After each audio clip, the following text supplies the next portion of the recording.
por educación, medicina prepagada, pagos indirectos por alimentación, herramientas de trabajo, pagos que se dan a algunos de los trabajadores al momento de terminarse los contratos de trabajo, bien sea una suma transaccional, un bono por retiro, una indemnización, tanto tributariamente como laboralmente tienen conceptos y manejos completamente diferentes.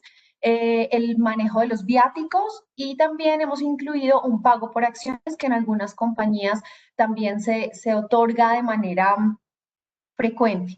Por favor, si tienen alguna inquietud, a través del chat las vamos a ir a lo largo de la charla revisando y en la medida de lo posible las vamos a ir respondiendo. De todas formas, al final de la charla vamos a tener unos minutos disponibles para revisar todas las preguntas que ustedes nos envíen. Bueno, vamos a arrancar con lo que es las generalidades y desde dónde sale el marco del pago de los trabajadores, de los pagos que le damos a nuestros trabajadores para saber primero cómo catalogarlos y qué tratamiento darles a cada uno. Entonces, hablando con Fernando, dijimos, no, es importante arrancar por los temas laborales porque de ahí se desprende el tratamiento tributario que pueda tener cada uno de los pagos. Entonces, recordemos que hablando de pagos a trabajadores, tenemos laboralmente dos grupos grandes de pagos. Primero, los que constituyen salario y segundo, los que no constituyen salario. Esta división se da gracias a los artículos 127 y 128 del Código Sustantivo del Trabajo. Entonces, ¿qué pagos constituyen salario? Lo primero, y es que lo tengan siempre como premisa inicial dentro de los paquetes de compensación que ustedes tengan con sus trabajadores, y es que todo pago, sea en dinero o en especie, que remunere el desempeño individual de los trabajadores, debe ser considerado como salario, sin importar el nombre que le demos. Siempre que remuneramos desempeño individual de nuestros trabajadores, estamos hablando de un pago cuya naturaleza es ser salarial. Cuando yo hablo que un pago es de naturaleza salarial, quiere decir que su valor, 100% si hablamos de un salario ordinario o 70% si es un salario integral, debe ser considerado como base en su 100% para liquidar todas las obligaciones laborales relacionadas con un contrato de trabajo. ¿A qué me refiero? Prestaciones sociales, liquidación de aportes al sistema de seguridad social, salud, pensión, riesgos laborales, contribuciones para fiscales, SENA, ICBF, cajas de compensación. Con base en los pagos salariales también liquidamos el monto a pagar por indemnización en caso de terminación unilateral de los contratos de trabajo. También se liquidan las vacaciones. Entonces, miren que tener muy clara la naturaleza de los pagos que le damos a nuestros trabajadores va cuantitativamente a definir muchos asuntos dentro de la liquidación de las nóminas al interior de las compañías. ¿Qué otros pagos son constitutivos de salario? Aquellos que por acuerdo con los trabajadores se hayan determinado bajo esa naturaleza. Esto sucede mucho cuando se tienen pactos colectivos o convenciones colectivas, por ejemplo. ¿Qué otros por disposición legal? El trabajo en horas extra, las comisiones, que evidentemente es un pago que remunera el desempeño individual de los trabajadores, el valor de los días de descanso obligatorio, dominicales y festivos, y los viáticos permanentes destinados a alojamiento y manutención. Ahora, ¿qué tenemos en el otro grupo de pagos a trabajadores? Aquellos pagos que no constituyen salario y que gracias al artículo 128 del Código Sustantivo se le puede reconocer a los trabajadores. ¿Cuáles son? Aquellos que, recordemos, si es salario lo que remunera el desempeño individual, yo puedo acordar que sea no salario lo que no remunera el desempeño individual. Entonces, vamos a partir de una premisa, y es que son aquellos pagos que bien o de mera liberalidad o de manera ocasional, también puede ser o en dinero o en especie, la compañía o el empleador por voluntad propia le reconoce a sus empleados. Algunos ejemplos adicionales que por disposiciones legales también tienen el tratamiento de ser no constitutivos de salario son, por ejemplo, los medios de transporte, las prestaciones sociales, las bonificaciones por retiro que evidentemente se dan al momento de una terminación por voluntad de la compañía, una suma transaccional, el auxilio legal de transporte, la indemnización por terminación sin justa causa, los aportes voluntarios destinados a pensión siempre y cuando se trate de un plan voluntario de pensiones que se encuentre vigilado por la Superintendencia Financiera y cumpla con unos requisitos adicionales. Por ejemplo, los viáticos ocasionales también pueden ser no constitutivos de salario. ¿Qué aspectos debemos tener en cuenta cuando vamos a reconocer pagos que no constituyen salario a nuestros trabajadores? Como les decía, lo primero es que no remuneren el desempeño individual de los trabajadores. Y el segundo es que el artículo 128 nos pide que se trate de beneficios bajo los cuales exista un acuerdo de exclusión salarial con los trabajadores. La norma laboral nos pide que ese acuerdo sea expreso. La Corte Suprema de Justicia ya en reiteradas ocasiones ha dicho que expreso no es escrito, es decir, no es obligatorio bajo la sombrilla del Código Sustantivo tenerlo por escrito. Sin embargo, recordemos que yo entiendo que ya varios de ustedes han tenido algún tipo de contacto con la UGPP, que es la entidad que fiscaliza las contribuciones para fiscales. El criterio de la UGPP y del mismo Consejo de Estado, que es ante la autoridad ante quien se dirimen las controversias que surgen con la misma UGPP, es que sí debe existir un acuerdo escrito frente a los pagos no constitutivos de salario. Entonces, bien sea a través de una política de beneficios, del mismo contrato de trabajo, de otros CIES o de comunicados particulares frente a algunos pagos, la recomendación es que exista una exclusión salarial escrita para evitar malos entendidos o inconvenientes al momento de tener un proceso de fiscalización con la UGPP. Entonces, bueno, si tenemos partimos del hecho que tenemos dos tipos de pagos, los salariales y los no salariales. Entiendo que ya varios de ustedes han tenido un poco de contacto, por lo menos con esta norma que les estoy proyectando en este momento, que es el artículo 30 de la ley 1393 de 2010, que surge en razón del reconocimiento excesivo que en algún punto las compañías tenían sobre pagos no constitutivos de salario hacia sus trabajadores. Entonces, la legislación con el fin de limitar un poco el exceso que se estaba dando y el poco recaudo que se tenía frente al sistema de seguridad social, nos puso un límite. Y fue a través de esta norma. ¿En qué consiste el límite? Es todos los pagos no constitutivos de salario que superen el 40% del total de la remuneración de nuestros trabajadores debe ser incluido dentro de la base para determinar las contribuciones a salud, a pensión y a riesgos laborales. Los puntos a tener en cuenta para la aplicación de esta norma importantes son, primero, el cálculo se debe hacer de manera mensualizada. Muchas veces nos dicen, bueno, si el bono que yo estoy pagando en noviembre corresponde a un bono anual, ¿puedo prorratearlo, dividirlo en 12 meses? No. Si el pago lo recibe el trabajador en el mes de noviembre, en el mes de noviembre vamos a hacer el cálculo de esta norma. Nuestra recomendación es siempre hacerlo todos los meses. Muchas veces los beneficios, digamos, medicina prepagada se otorga por lo general de manera mensual, auxilios de alimentación, transporte. Por eso debemos hacer todos estos cálculos. Nuestra recomendación es hacerlo siempre de manera mensual. Únicamente nos va a afectar las contribuciones a salud, pensión y riesgos laborales. Eso quiere decir que SENA, ICBF y Caja de Compensación no se ven afectadas por la aplicación de esta norma. Que ha entendido la UGPP por total de remuneración es absolutamente todo lo que se le da al trabajador que constituya o que no constituya trabajo, digamos, salario, perdón, digamos como lo vamos a ver en algunos pagos específicos más adelante. Nuestra posición en ciertos pagos es no incluirlos, por ejemplo, dentro de la aplicación de esta norma, por ejemplo, herramientas de trabajo, ya lo vamos a ver en detalle. Pero ¿cuál es el criterio general? Es, bueno, si la norma nos está hablando de un total de remuneración, ¿yo cómo voy a considerar que una herramienta de trabajo está remunerando a mis trabajadores? ¿Incrementa su patrimonio? No. ¿Se lo doy en razón de sus funciones, de su cargo? Sí. Entonces, ¿por qué la norma y las autoridades van a considerar que me remunera al trabajador cuando no lo es así? Es una herramienta de trabajo que sin el reconocimiento de esta, el trabajador simplemente no podría cumplir con las funciones para las cuales fue contratado. Acá les traemos un ejemplo, grosso modo, de cómo funciona esta norma. ¿Qué ejemplo trajimos? es una persona con un salario ordinario de 4 millones de pesos, recibe un auxilio mensual de 200.000 pesos de medicina prepagada. Miren que la aplicación de esta norma no importa si el beneficio se paga directamente al trabajador o a través de un tercero. ¿Qué pasa muchas veces con la medicina prepagada?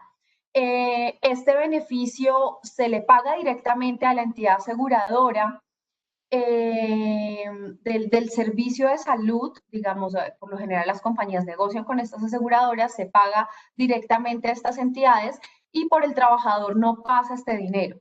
Aun cuando el trabajador no vea el dinero en su desprendible de nómina, por ejemplo, contablemente sí está este beneficio. ¿Eso qué quiere decir? Que si el pago se dio a través de un tercero, igual sí está remunerando a nuestros trabajadores, entonces debo incluir la parte que le corresponde a cada uno de los empleados para determinar este valor a pagar. Y adicionalmente, digamos, para el ejemplo, trajimos un bono de mera liberalidad, tal vez el bono anual, por un valor de 3 millones de pesos. ¿Eso qué quiere decir? Que en el mes que traemos este ejemplo, el trabajador tuvo un total de remuneración de 7.200.000 pesos. Salario más medicina prepagada, más bono por mera liberalidad. ¿Cómo vamos a determinar cuál es el exceso o si nos afecta o no estos beneficios no salariales a la luz de esta norma? Vamos a sacar el 40% del total de la remuneración de este trabajador, que si consideramos 7.200.000 como un total de remuneración, el 40% van a ser los 2.880.000 que ustedes están viendo en este momento en la línea número 5. Ahora, ¿cómo vamos a saber si tenemos exceso y si el IBS de la persona se nos va a afectar ese mes? Vamos a sacar la diferencia entre los pagos no constitutivos de salario versus el 40% que hemos determinado. Como pueden ver en la línea número 6, estamos identificando esa diferencia. Si fue una persona que recibió pagos no constitutivos de salario por 3.200.000 versus el valor que tenemos en la línea 5 de 2.800.000, vamos a tener un exceso de 320.000 pesos. ¿Cuál va a ser el IBS de esa persona para ese mes? Los 4 millones de pesos que ya recibe de salario y que por disposición legal es parte del ingreso base de cotización, más ese exceso, que es el determinado en la línea 6, de 320.000 pesos. Entonces, miren que en este ejemplo específico sí se nos afectó el IBC de la persona. Esa es una de las normas, la aplicación de esta norma es uno de los puntos grandes que siempre revisa la UGPP en sus procesos de fiscalización. Quienes ya de ustedes han tal vez atravesado por alguno, lo sabrán que es uno de los puntos principales y quienes no, es importante que revisen al interior de sus nóminas cómo está funcionando la aplicación de esta norma. Otro punto importante que revisa la UGPP y que debemos tener en cuenta al interior de nuestras liquidaciones de nómina de manera mensual es si nuestros trabajadores, los aportes de nuestros trabajadores están o no exonerados de los aportes a salud a cargo del empleador, ICBF y SENA.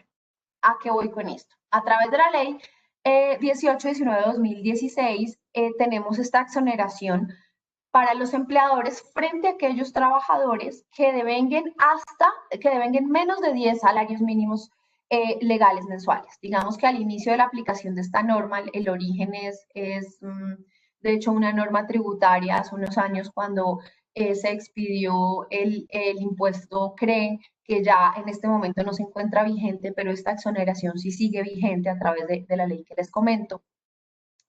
Nos dice, mire, si usted tiene trabajadores que devenguen menos de 10 salarios mínimos mensuales, usted puede aplicar la exoneración. El inconveniente es saber qué es devengo.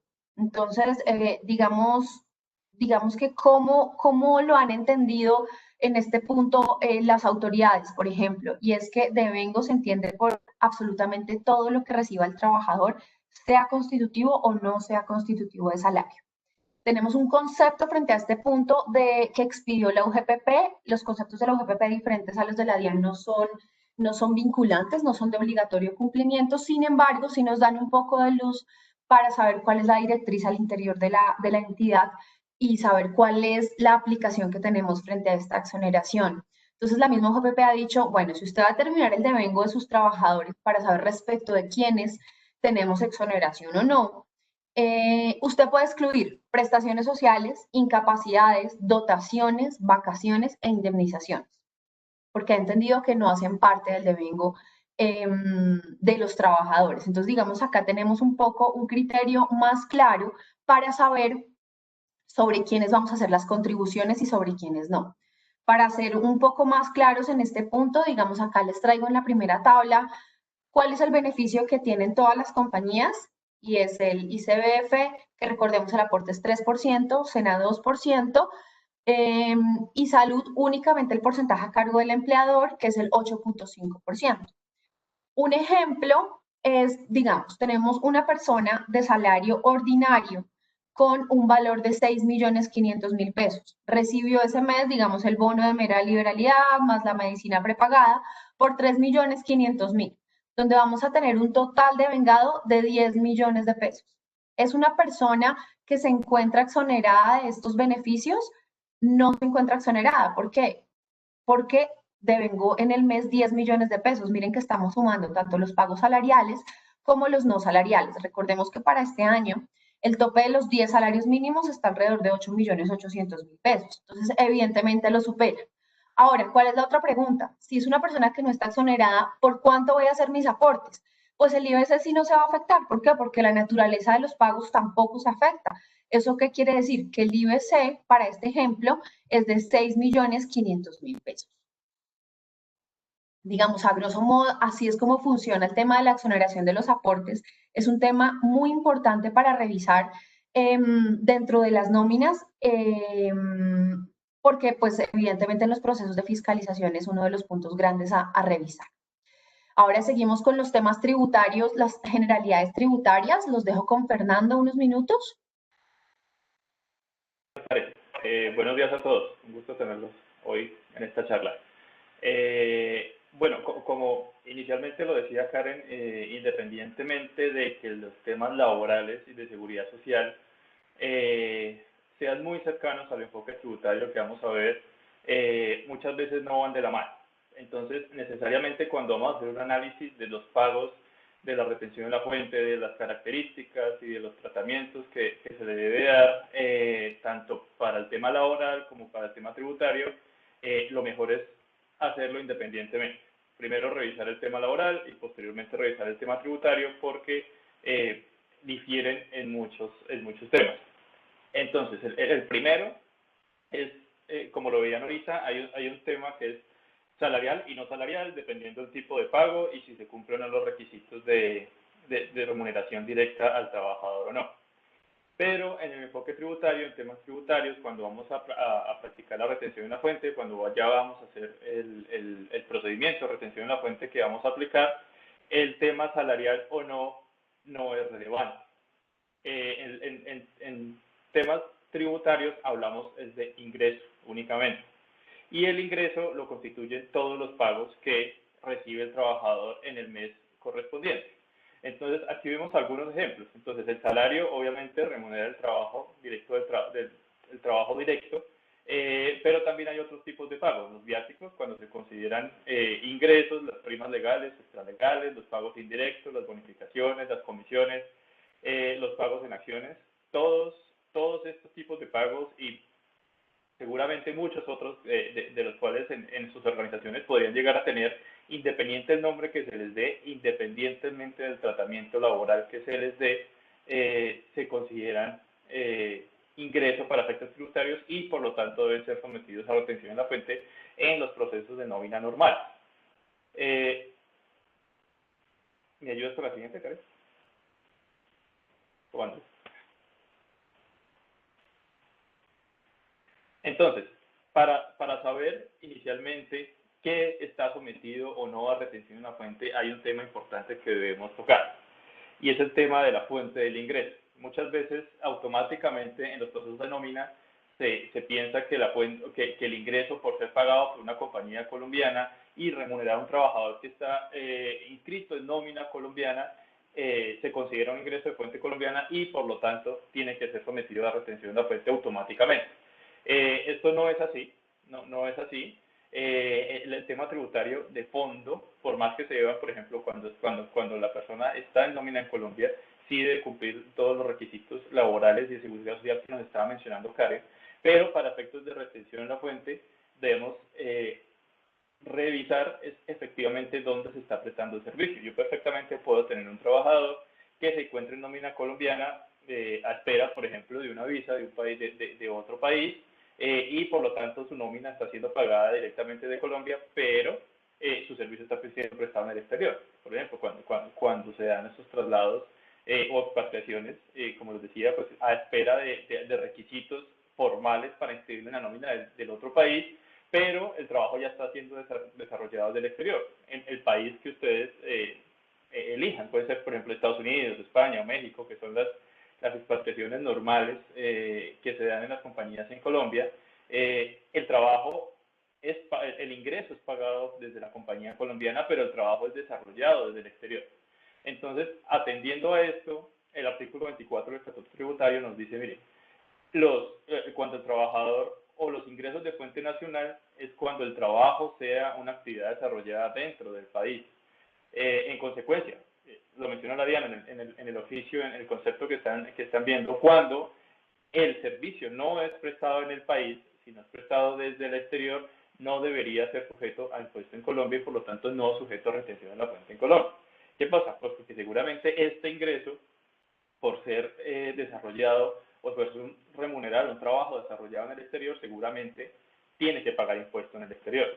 Seguramente el país donde se esté prestando el servicio va a decir, vía declaración de renta de esa persona natural, oiga, se tiene que pagar un impuesto acá en Colombia, en el país, digamos, Estados Unidos, por estar prestando un servicio dentro del país, independientemente que el ingreso se esté pagando desde Colombia. Entonces, si se practica retención en la fuente sobre este ingreso, lo que se puede generar es una doble tributación que necesariamente va a impactar al empleado o, en muchos casos, a la compañía pues, que tiene que asumir el impuesto o en Colombia o en el exterior.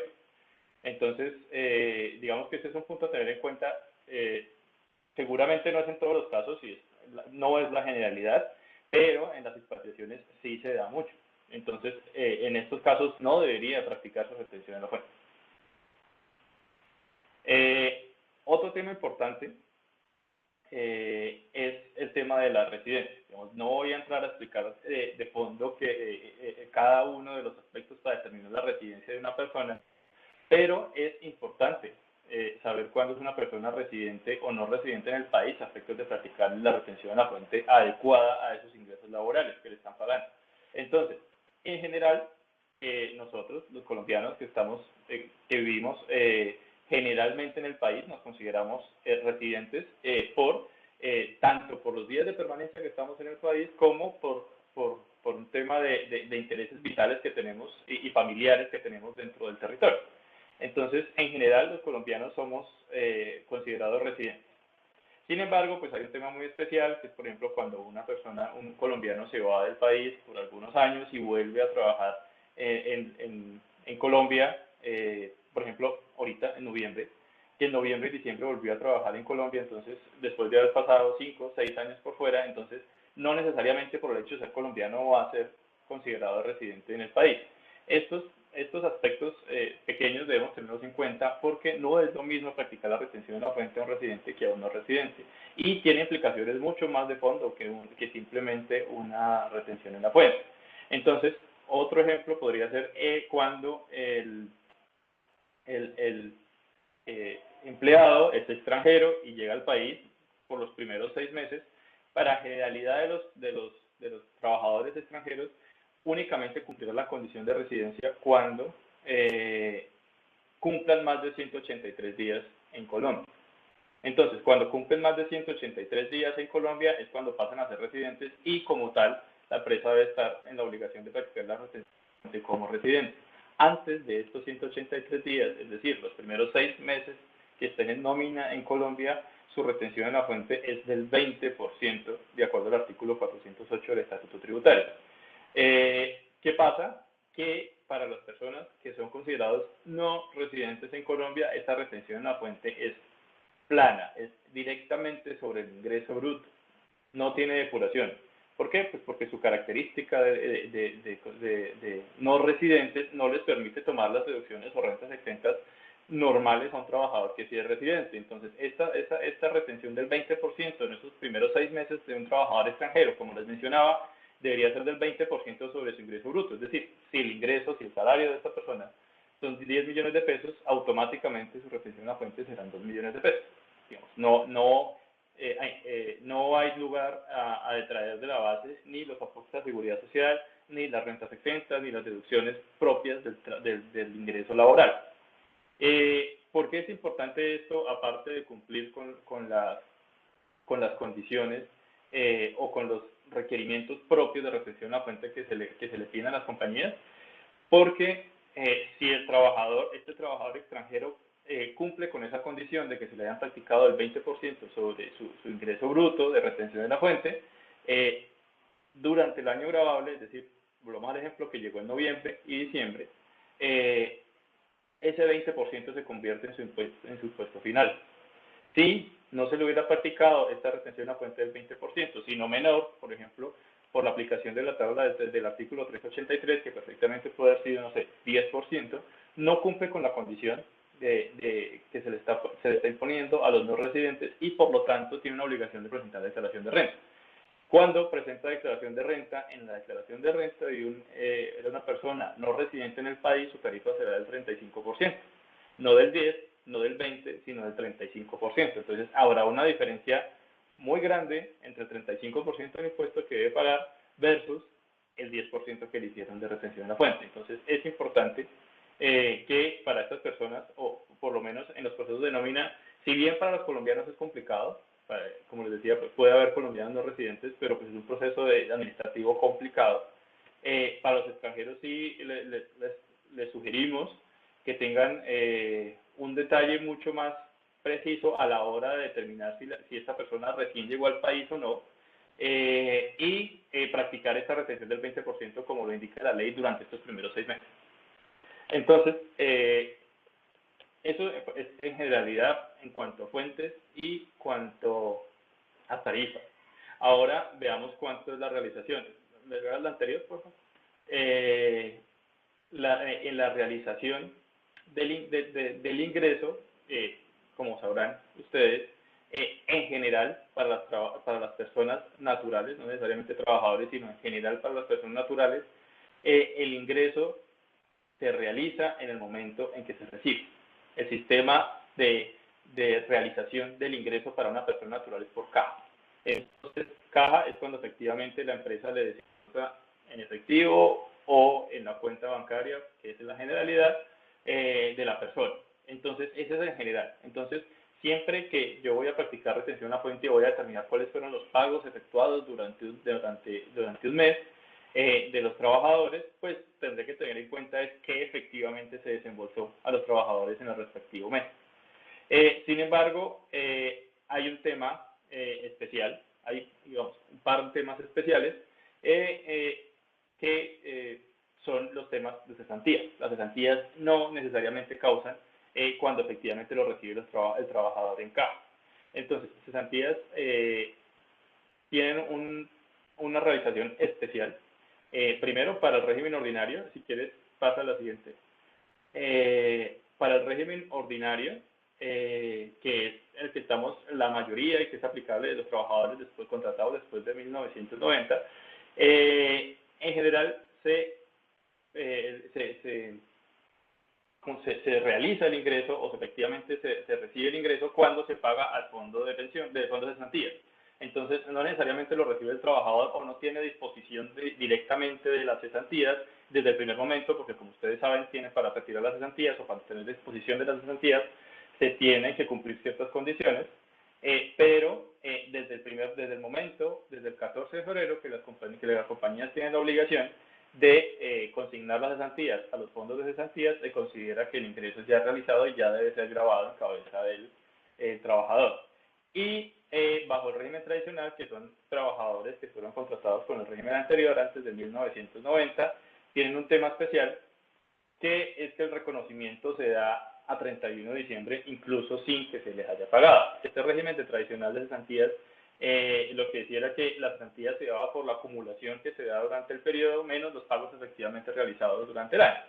Entonces, esta diferencia de cesantías, como es un tema contable, básicamente, que es como la acumulación en la cuenta del empleado, lo que corresponde a las cesantías del empleado, y él puede pedirlas cuando quiera,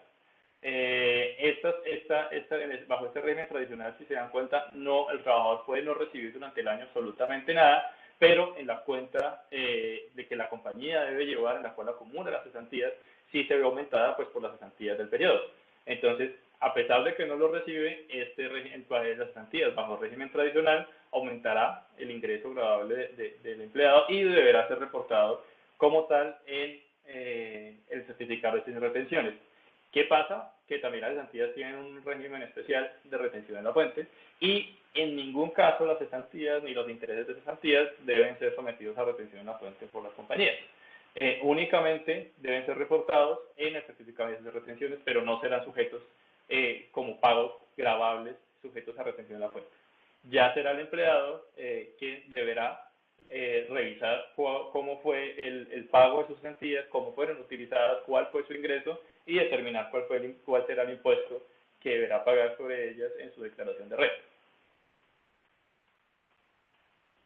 Entonces, si quieren ayudar con la siguiente, entonces, hasta aquí hablamos de generalidades, como lo mencionaba Karen, digamos que es muy lo aplicable en general a la nómina, a los pagos, a los ingresos pagados por nómina y pues y a la seguridad social que deben cumplir en nómina también. Ahora vamos a pasar a revisar como pagos especiales que pues en nuestra experiencia son los que más tienen las empresas y los que pues tienen un tratamiento especial importante a tener en cuenta en el proceso de nómina. Entonces, el primero es el auxilio por educación. El auxilio por educación está regulado por el artículo 107-2 en generalidad del Estatuto Tributario, que básicamente dice que son deducciones fiscalmente aceptadas todos los programas de educación que sean pagados por las compañías a beneficio de sus trabajadores o el núcleo familiar de sus trabajadores. Entonces, ¿qué pasaba? Que el 107-2 pues es un artículo muy favorable, pero también estaba sujeto a reglamentación que se demoró más de 2 años en salir y hace poco se emitió el decreto 1013 de 2020. ¿Qué nos trajo el artículo 1013 de 2020? Pues necesariamente limitaciones a lo que mencionaba el artículo 107-2, o por lo menos que ya no es aplicable a la generalidad de pagos por educación como uno lo podría llevar a entender la lectura literal de este artículo 107-2. Entonces, el decreto nos trajo 4 temas comunes, aplicable a cada uno de los literales A y B y C mencionados en el artículo 107-2.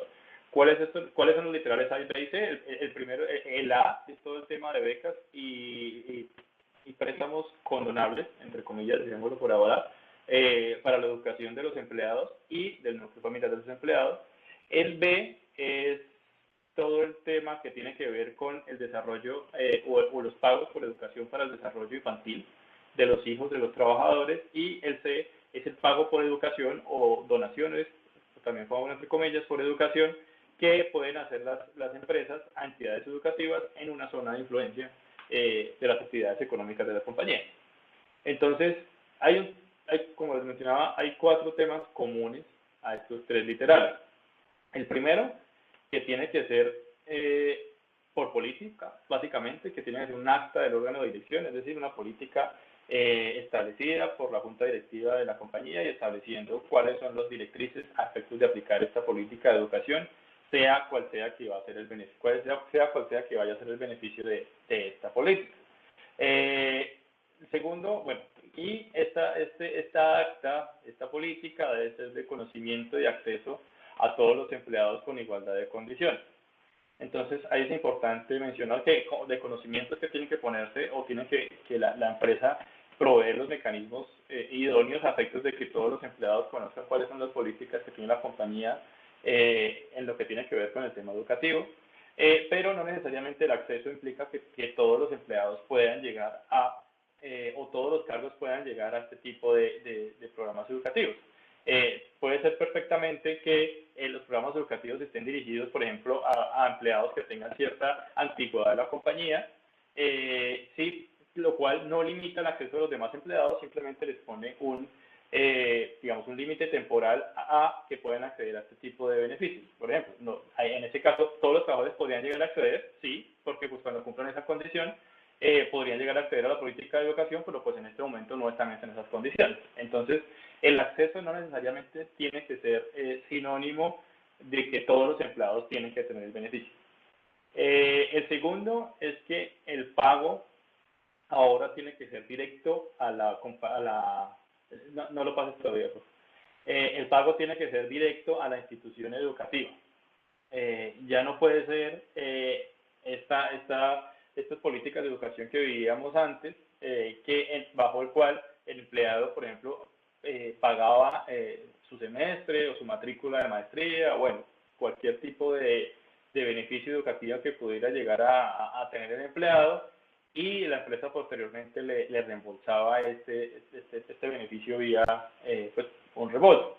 En este caso ya no puede ser. El pago del beneficio educativo tiene que ser directo a la institución educativa desde una cuenta bancaria de la compañía, que es el complemento de este segundo punto. Entonces, el siempre tiene que ser canalizable por el sistema financiero, es decir, tiene que ser de cuenta a cuenta o de cheque a cuenta bancaria de la institución educativa. No puede ser ningún otro tipo, o sea, no puede haber ningún intermediario, ni el empleado, ni un tercero. Siempre tiene que ser directo desde la compañía a la cuenta de la institución educativa y a través del sistema financiero. El tercer punto, pues digamos que es más del tipo educativo y es normal este tipo de limitación, que es la aprobación o convalidación de la autoridad educativa nacional o territorial, dependiendo del plan educativo que se quiera tomar. Entonces, pues las universidades tendrán que tener una convalidación de la autoridad nacional educativa, entonces será el ICETEC o el ICETEC, a efectos de determinar cuáles las entidades universitarias que están convalidadas o tienen una aprobación o convalidación de esta autoridad competente nacional. Para el tema de, por ejemplo, colegios o institutos de técnicos de educación, pues tendrán una convalidación de la autoridad territorial que será la encargada de dar esa aprobación. Esta aprobación pues también deberá ser adjunto a la carpeta, bueno, al archivo que se tenga con los soportes necesarios en el caso de que se requieran una fiscalización a efectos de tener todo el material probatorio correspondiente. Y cuarto, que también es pues la generalidad de todos los pagos que tienen que ver con temas laborales, es que la empresa debe estar al día con los aportes al sistema de seguridad social y para fiscales de sus empleados, ahí sí, de todos los empleados, para poder tomar este tipo de beneficios. Ahora se me ayuda con la siguiente, por favor. Entonces, ¿qué implicaciones tiene si la empresa decide acoger este tipo de políticas educativas y cumplir con las condiciones que acabamos de revisar? Entonces, primero, el pago por educación no será considerado un factor de compensación o remuneración para el empleado, lo que implica que automáticamente no deberá ser sometido a retención de la fuente, no se considerará ni siquiera ingreso para el empleado, digamos que no aparecerá bajo la órbita de un ingreso gravable para el empleado, lo cual pues ni tendrá retención en la fuente, ni deberá ser reportada en su declaración de renta, pues con lo cual pues tributariamente será un alivio para el empleado. La deducción la tomará la compañía, el 100% de la deducción, después de cumplir con las condiciones que acabamos de ver, entonces será como una deducción corporativa ordinaria, sin necesidad de haberle practicado retención de la fuente al empleado.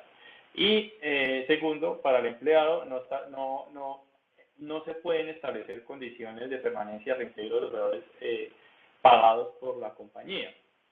Entonces, ahí es cuando yo les mencionaba que esto de pagos condonables tiene algo de entre comillas, porque el crédito condonable implica la condonación de una deuda o de cualquier tipo de obligación, implica que pues, se perdona deuda o se extingue una obligación con el cumplimiento de ciertas condiciones. En este caso, al no poder establecer ningún tipo de condiciones de permanencia, ni de ningún otro tipo, y que no poder exigir en ningún momento los reintegros de los valores pagados por la compañía, eso de condonable, digamos que no, porque entonces simplemente desde el primer momento que se otorga el pago por educación pues simplemente se otorga y en ningún momento se le puede exigir al empleado así renuncie, así no sé, no pase o no apruebe el curso educativo que está cursando, no pueden la compañía exigirle la devolución de estos valores. Entonces, pues digamos que ahí es donde lo de condonable pues no se entiende o no, por lo menos no aplicaría directamente. ¿Me ayudas con la siguiente? Entonces, ¿qué pasa? Digamos que lo que hemos visto y en generalidad, pues digamos que las disposiciones del decreto en muchas ocasiones no son de fácil cumplimiento de parte de las compañías, digamos que tienen limitaciones que muchas compañías no están dispuestas a cumplir o simplemente no pueden por política del lugar cumplir, por lo cual, entonces, pues simplemente no se cumplirían las condiciones dispuestas en el decreto. ¿Qué pasa? Que no cumplir las condiciones dispuestas en el decreto tampoco es que sea una violación directa a las normas, simplemente que no se puede acoger a un beneficio o a una deducción directa que le otorga el estatuto tributario y su correspondiente reglamentación. No se está o no implicaría que la compañía entre en un riesgo automático de fiscalización, por ejemplo, o de no deducibilidad, entonces lo que pasa es que al no poder cumplir automáticamente no poder cumplir con estas condiciones que les acabo de decir, por los motivos que sean, lo que pasa es que automáticamente volvemos a un escenario que estábamos antes de la expedición de esta norma, de este artículo y de este decreto.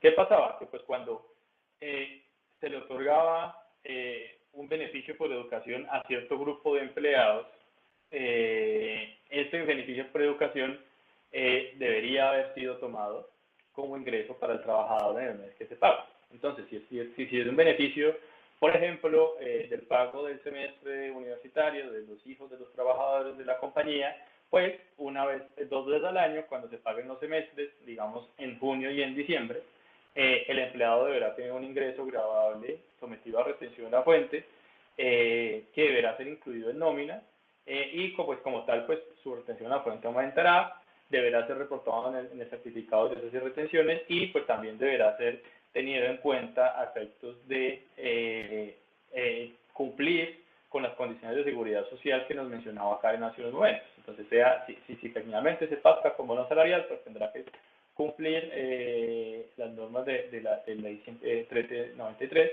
o si se pacta salarial por los motivos que sean, pues simplemente ese pago del mes en que efectivamente se le otorga el beneficio al empleado deberá ser sometido bueno, será 100% parte del IBC sujeto a seguridad social.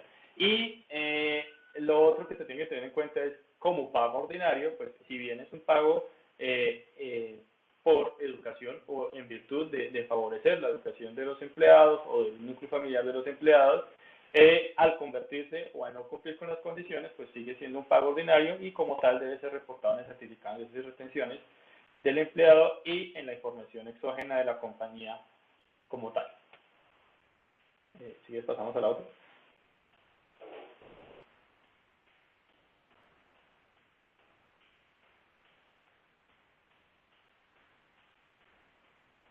Creo que ya Karen ahora sigue con las implicaciones o los temas laborales que nos tocaba el decreto.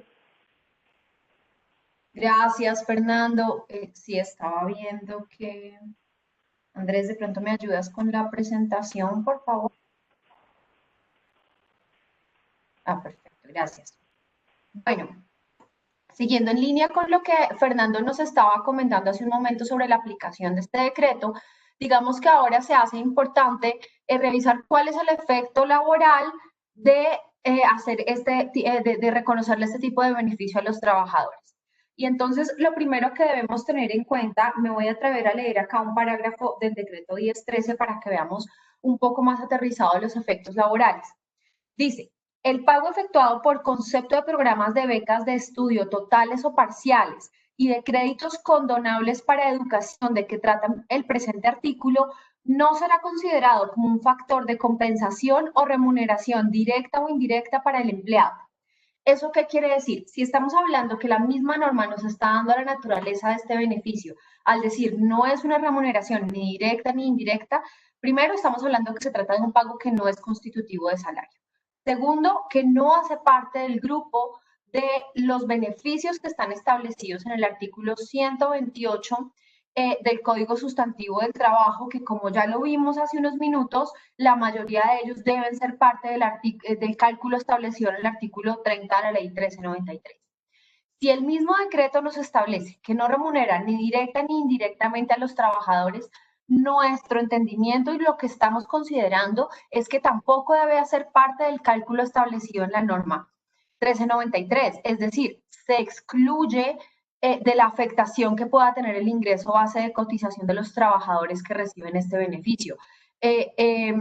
Un mensaje más entre paréntesis, este es el entendimiento que nosotros le estamos dando a la aplicación del decreto bajo la sombrilla laboral, digamos, hasta el momento no tenemos pronunciamiento o algún concepto que nos dé luces de cuál va a ser el entendimiento que va a tener la UGPP, pero simplemente para nosotros es muy claro que no remunera, porque la misma norma nos lo dice de forma directa, no estamos leyendo entre líneas tampoco.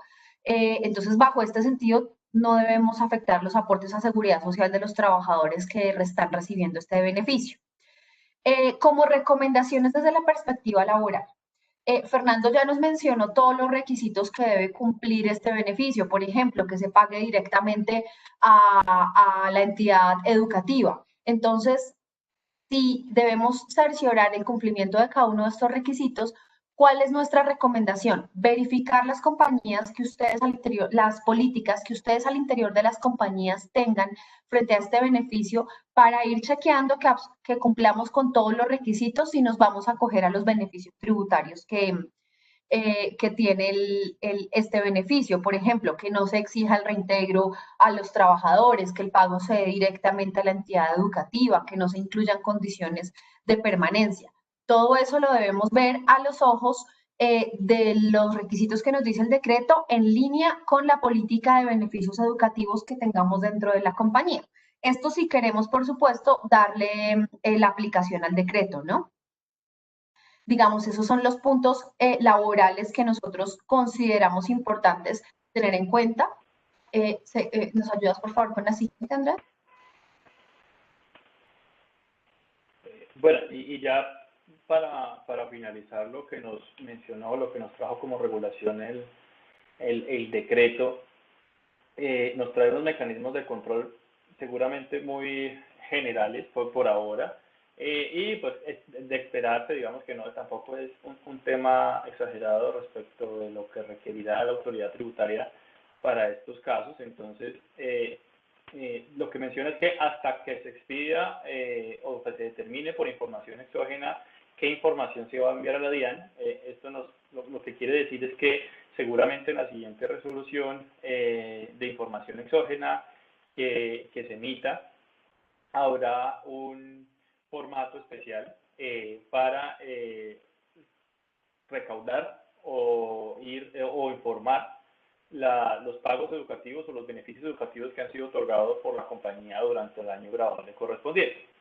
Pero mientras existe este formato de información exógena y se reglamenta correspondientemente con los códigos que apliquen, las empresas deberán llevar esta información, digamos, llevarla por lo menos manualmente mientras se establece este formato de información exógena, la cual deberá ser suscrita por revisor fiscal, en el caso que aplique, y representante legal de la persona jurídica. Entonces, lo que pedirán es fecha y año grabable en el cual se esté tomando la deducción por la compañía. El concepto de la deducción, digamos que será los literales A, B o C, entonces será o créditos condonables o becas educativas para los empleados y sus hijos, o desarrollo infantil, de educación infantil, o los pagos por educación en las zonas de influencia de las empresas. Alguno de esos tres conceptos necesariamente tendrá que ser. El monto total del desembolso, prueba de la bancarización, por ahora, pues ese prueba de la bancarización está un poco en el aire, por ahora no se sabe cuál sería la prueba, pero pues necesariamente será pues la transferencia o por ahora será la transferencia o la prueba de la transferencia que se haga desde la cuenta de la compañía a la educación, a la cuenta de la entidad educativa.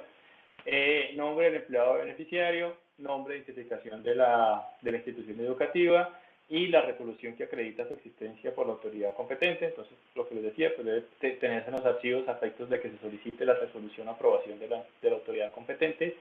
Y en el caso de que sea el literal C, se requerirá la justificación de por qué ese pago o esa zona específica del país es zona de influencia de la compañía. Entonces, digamos que ahí sí dependerá de la actividad y las zonas en las cuales la compañía tenga su planta, por ejemplo, tenga actividades económicas estrechamente ligadas con una comunidad específica. Entonces, si quieres ayudas con la siguiente, Andrés, porfa. Creo que ya vamos pasando a medicina prepagada. No sé, Karen, si has visto, si hay preguntas, Andrés, o sea, si hay preguntas. Por el momento no veo preguntas. No, por el momento no tenemos preguntas, pero por favor, cualquier inquietud a través del chat, estamos pendientes de revisarlas e irlas respondiendo a lo largo de la charla. Entonces, si quieres, empezamos con Claro. medicina prepagada. Gracias, Fernando. Bueno, como un segundo pago que nosotros vemos de manera frecuente en las compañías, sobre todo del sector al cual ustedes pertenecen, es el beneficio de medicina prepagada. Como lo mencionaba hace unos minutos, este pago hay que tenerlo en cuenta así se le pague o uno directamente al trabajador o dos a través de un reembolso de gastos o tres a través se pague directamente al tercero que presta el servicio de salud. ¿Qué aspectos laborales debemos tener en cuenta frente a este beneficio? Lo primero es que si le vamos a dar, por supuesto, el tratamiento de un pago no constitutivo de salario, que su misma naturaleza nos permite darle este tratamiento, porque en efecto no remunera el desempeño individual de los trabajadores, verifiquemos que tengamos un acuerdo de exclusión salarial frente a su naturaleza. Bien sea en la misma redacción del contrato de trabajo de manera expresa, recordemos que las cláusulas que excluyen de manera general todos los pagos no salariales que se le den a los trabajadores no es válida a ojos de la Corte Suprema de Justicia. Debemos señalar de manera expresa qué es lo que estamos, a qué beneficios le estamos dando la naturaleza no salarial.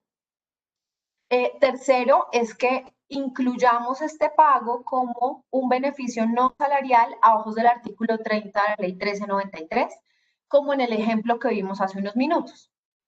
Y el cuarto punto es que también lo debemos incluir como parte del devengo mensual de los trabajadores para saber si nuestros empleados están o no exonerados de las contribuciones parafiscales al SENA y CBF y al porcentaje a cargo del empleador en salud.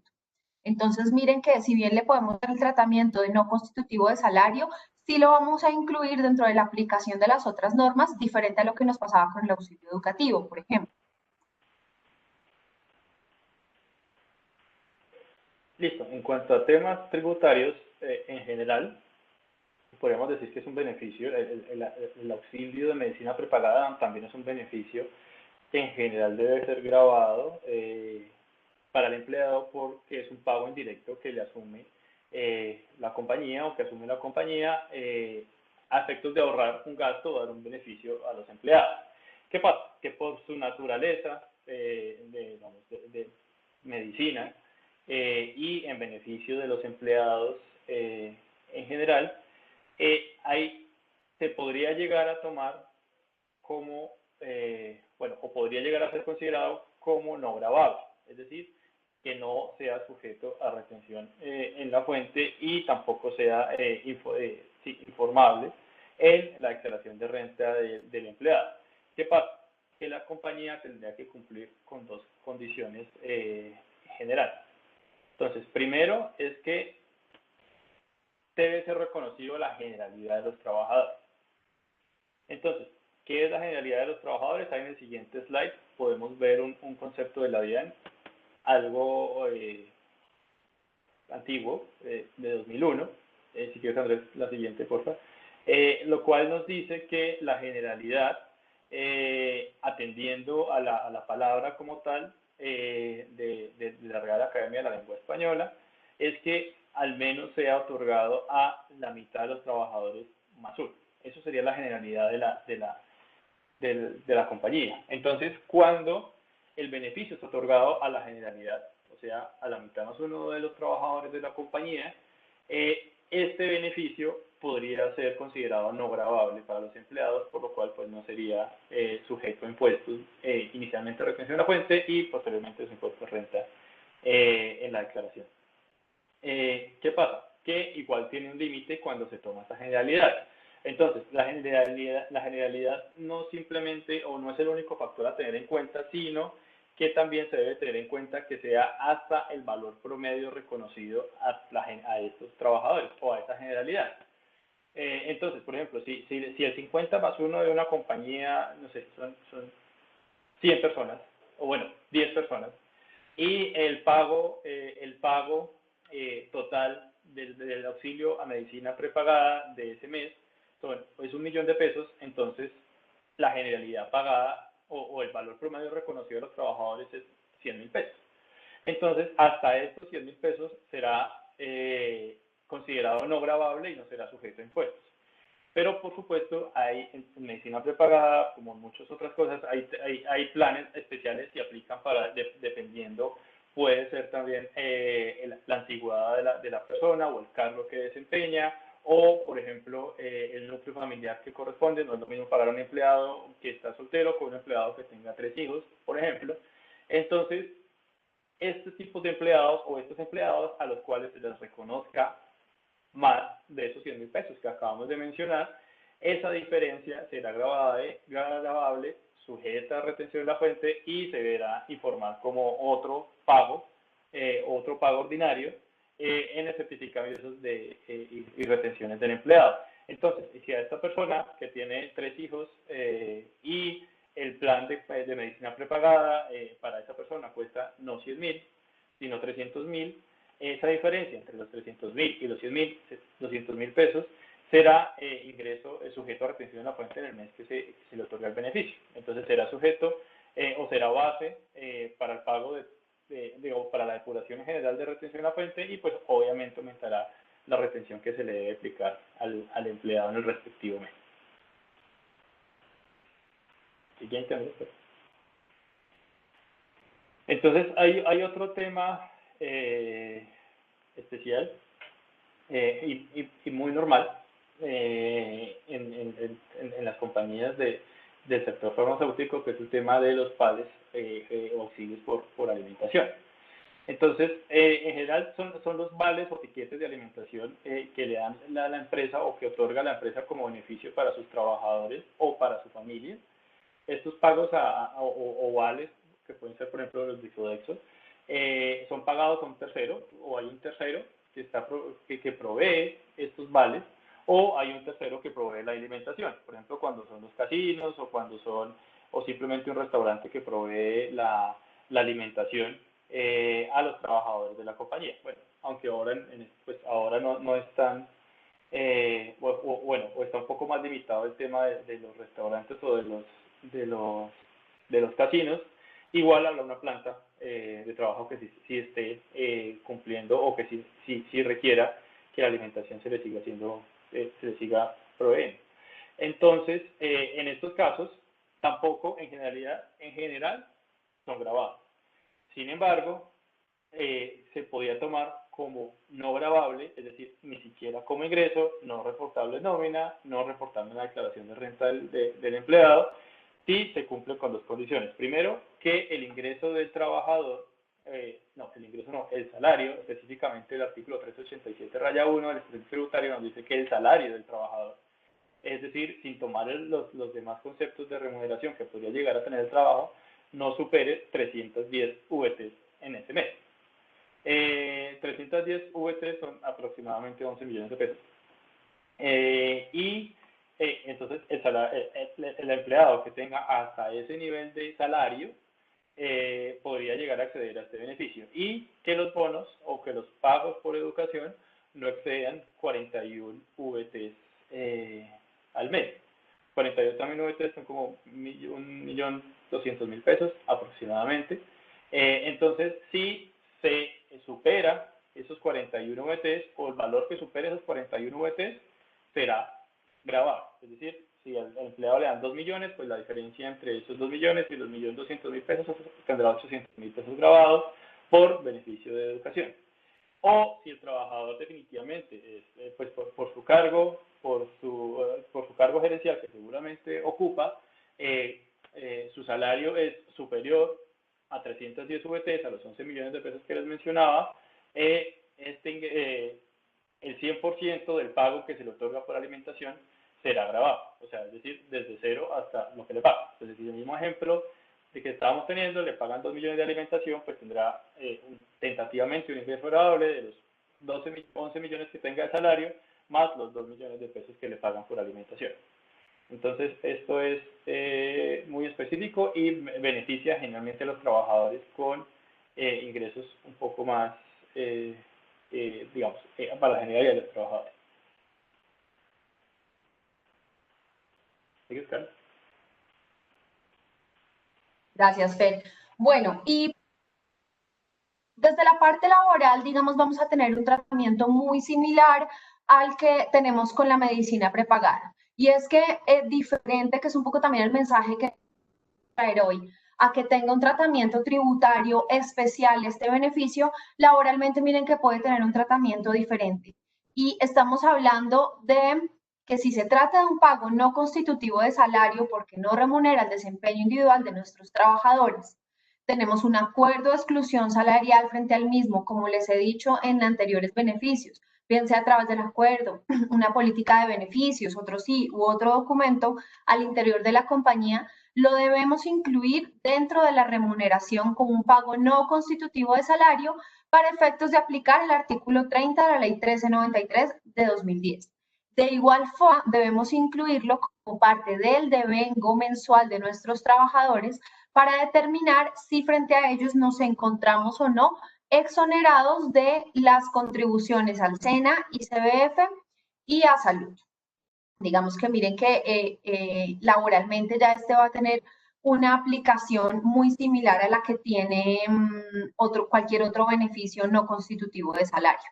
De nuevo, bien sea que se reconozca a través de bonos Sodexo, por ejemplo, que es muy frecuente, o se pague en efectivo o en especie, debemos darle la aplicación de esta norma.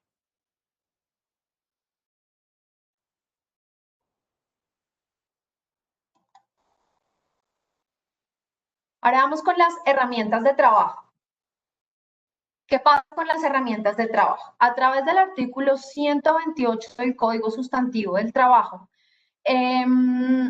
los empleadores se encuentran en la facultad de reconocerle a sus trabajadores herramientas de trabajo, pero miren que el objetivo principal de este es que es para que los empleados tengan cabalidad con las funciones para las cuales fueron contratados. Son necesarias e inherentes a su cargo.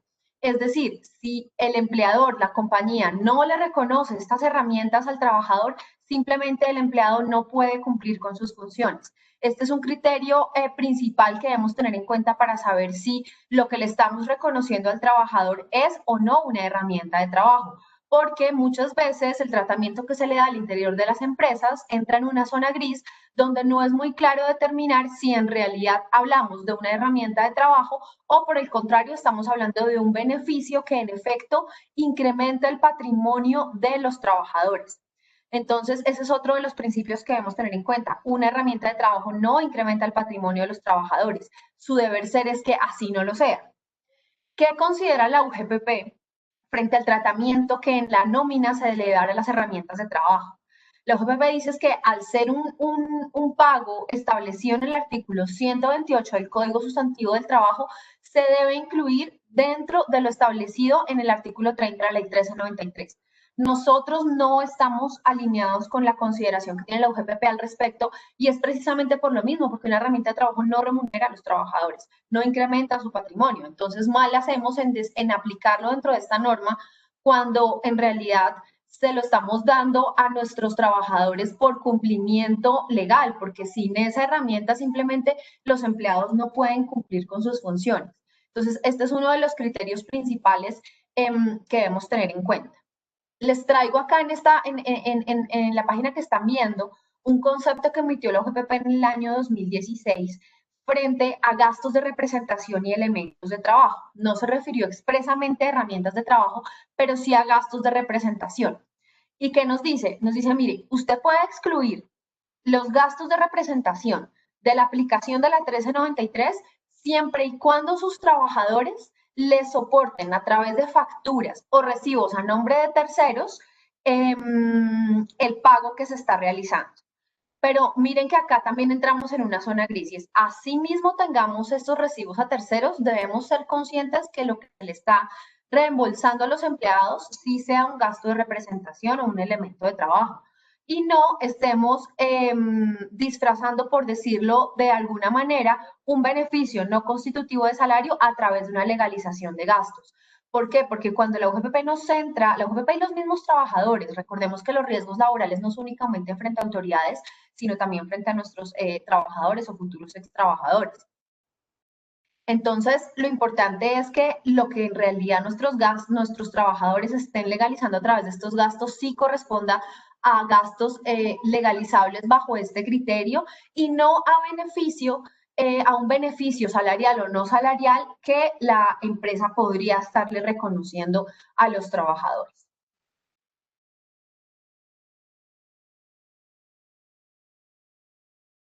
Listo, entonces, digamos que ahí sí, en este caso, las herramientas de trabajo van muy de la mano de lo que acaba de mencionar Karen en cuanto a los aspectos laborales.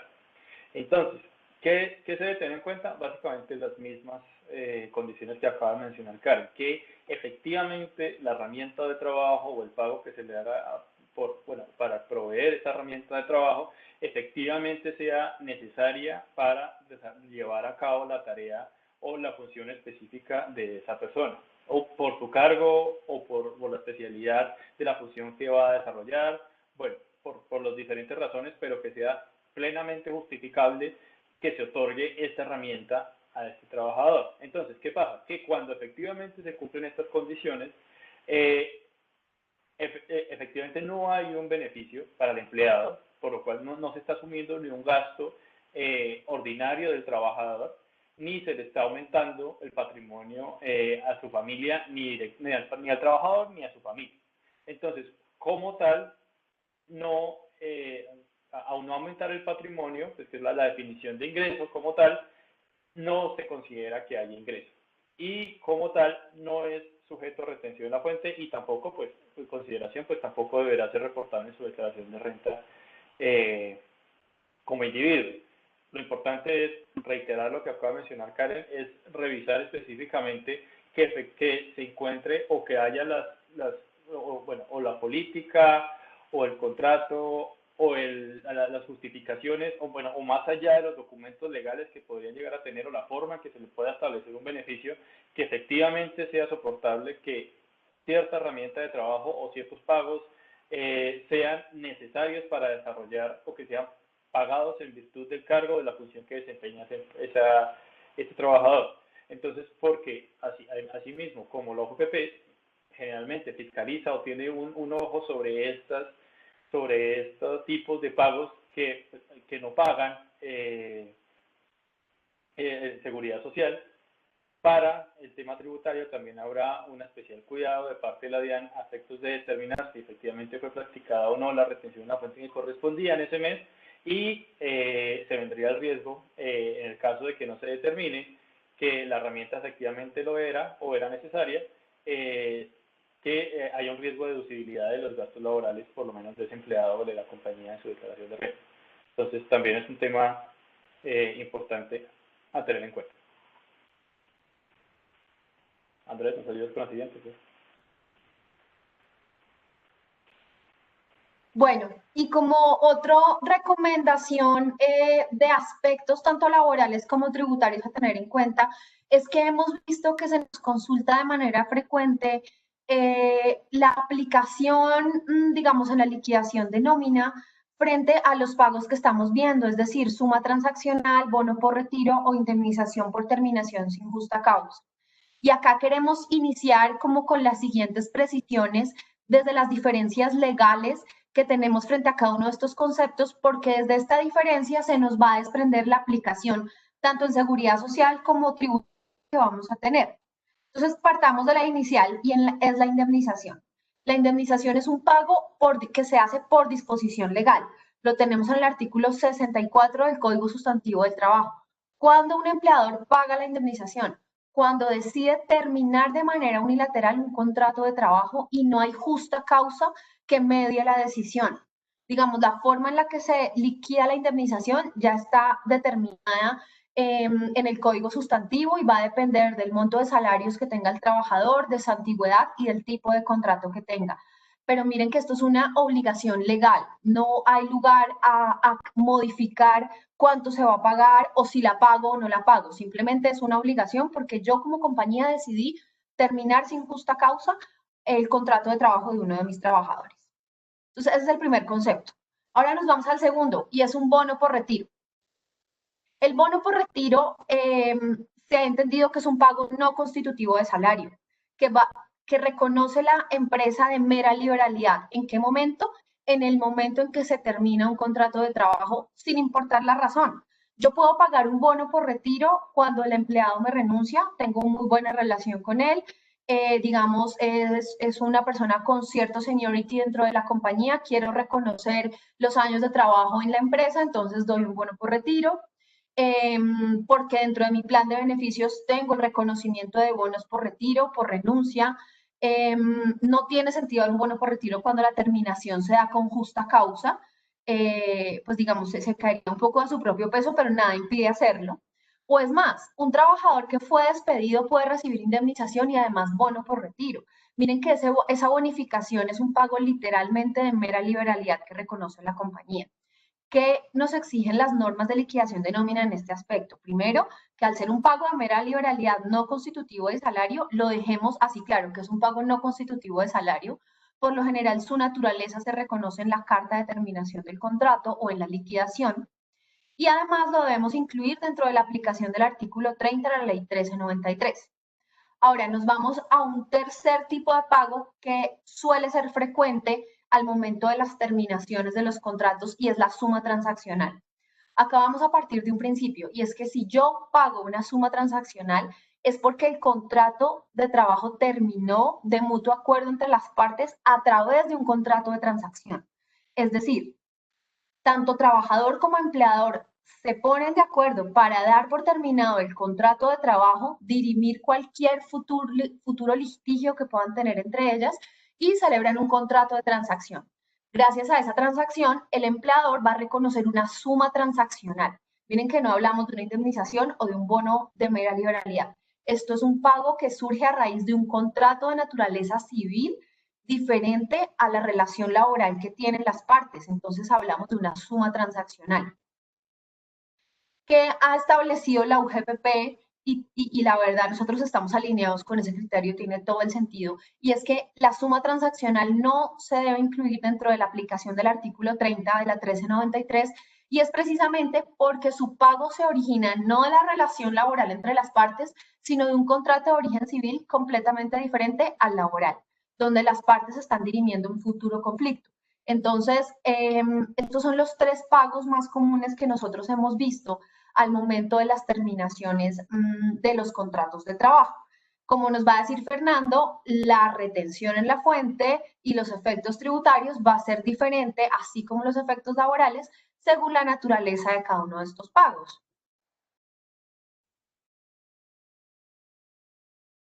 Hola, listo, gracias. Bueno, así como lo mencionaba Karen,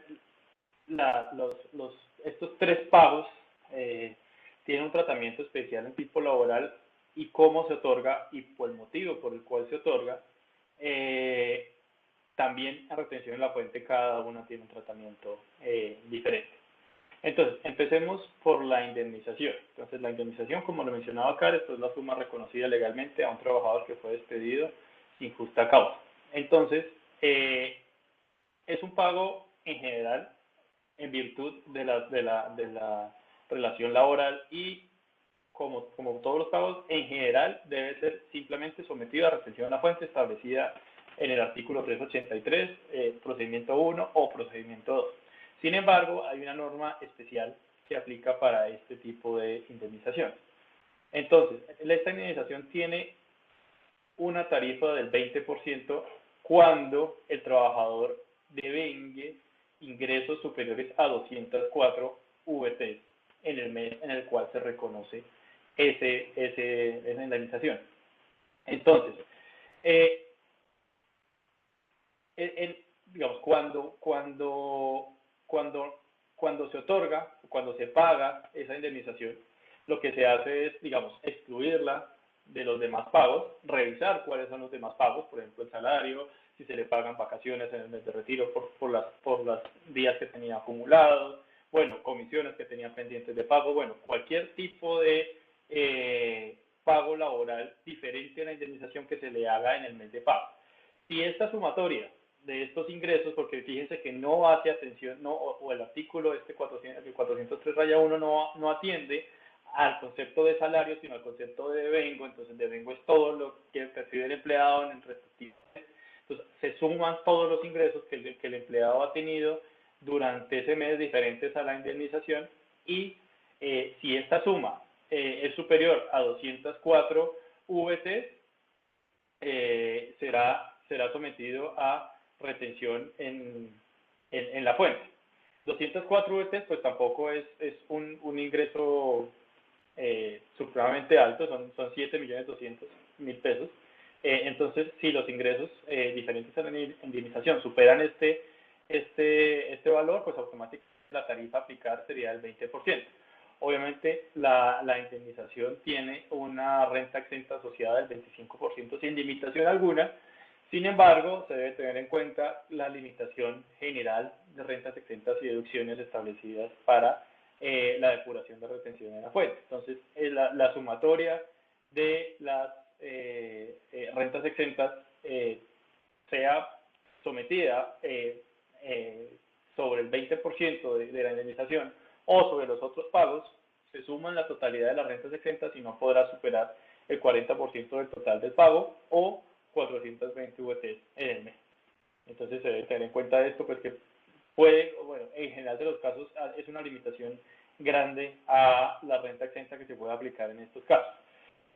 Lo otro que hay que tener en cuenta es que la DIAN se pensaba que al no cumplir con la condición del 40%, la condición del 40%, perdón, de los 204 VT, al no cumplir esa condición, igual estaría sometido a retención en la fuente.